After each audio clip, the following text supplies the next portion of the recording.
680's Richard Southern joins us. Richard, it's a bad case of mistaken identity for a local Ontario business. So this restaurant in Collingwood has been targeted by Trump supporters. It's a wild story. It started last weekend, Francis, when a restaurant in Virginia called the Olde Hen denied White House Press Secretary Sarah Huckabee Sanders a meal because they were upset at Trump's policy of separating families at the border. Trump tweeted about it. It became a huge story.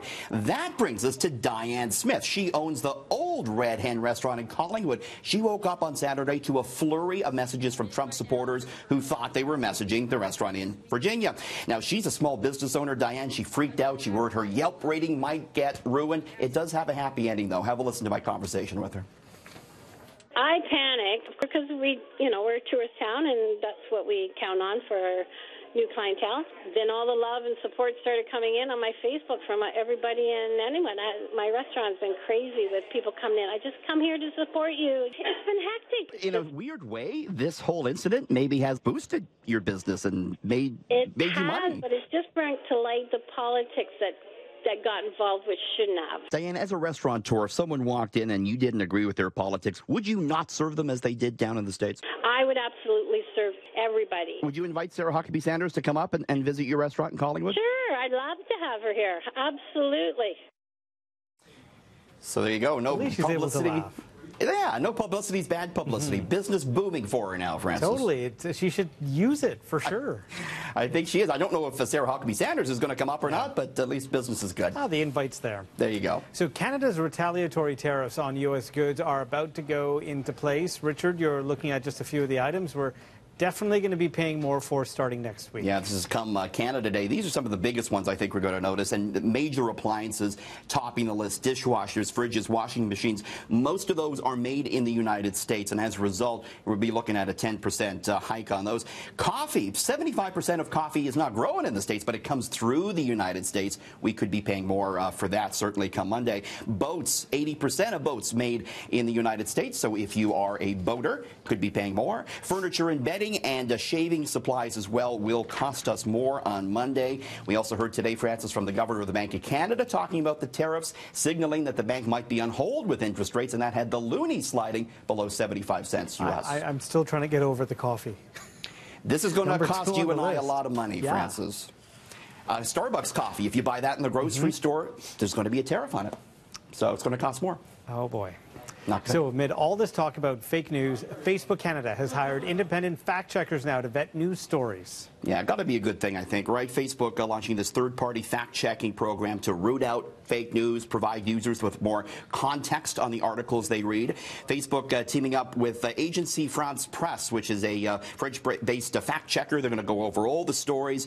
Those that repeatedly share fake news will see their ability to monetize and advertise removed on Facebook. Of course, Facebook has long been the subject of complaints around fake news, and there's been allegations the company hasn't done enough to crack down. So now they're trying to do that. That's good, actually. You know, for a legitimate news organization like us that puts our stories out on Facebook, that's good news. Absolutely. So how important is your job? Am I supposed to ask you this question? Where else would you get your fast food news from if not Richie now? Come on. You're absolutely right. But you've been looking into research that claims 40% of all jobs are totally pointless. Is that right? Totally meaningless. A professor from the London School of Economics has a new book out, and he says, 40% of all the jobs in the Western world absolutely meaningless. He says companies these days pay people to carry out an endless array of tasks that have no meaningful contribution to society. He argues that technology should have made workers more productive, leading to a 15-hour work week. Instead, technology has been used to make people work more in pointless jobs they hate. He cites certain examples from the real world, like a publishing receptionist whose only responsibility was to fill a mid-jar and answer the phone a few times a day. He argues automation has led already to mass employment, but companies have stopped the gap by adding dummy jobs that are effectively made up. Francis, I'm sure they're not talking about this business report, Richard. No, this is a very important, meaningful business report. Now let's move on to the fast food news of the day, Richard. You know me too well. So it's an unusual corporate pairing here. An alcohol and a fast food giant joining forces to bring back What's Up, that most annoying commercial. Yeah, you remember this, right? Oh, sure do. What's up? Yo, who's that? Yo, pick up the phone. Hello? What's that? Hello? Yeah, so Burger King teaming up with Budweiser to bring back this old commercial. They're also offering a Freedom Crown where you have a burger on one side and a beer on the other. It's an interesting pairing because you can't buy beer at Burger King, but the two companies say it's the ultimate pairing for summer. They're trying to make an unusual pairing work there and probably annoying some people with that "What's up" commercial. It was a great commercial. Let's be honest. It was a certain moment in time, and maybe we did enjoy it back then in 2000. Yeah, 100%. Thank you, Richard. Thanks.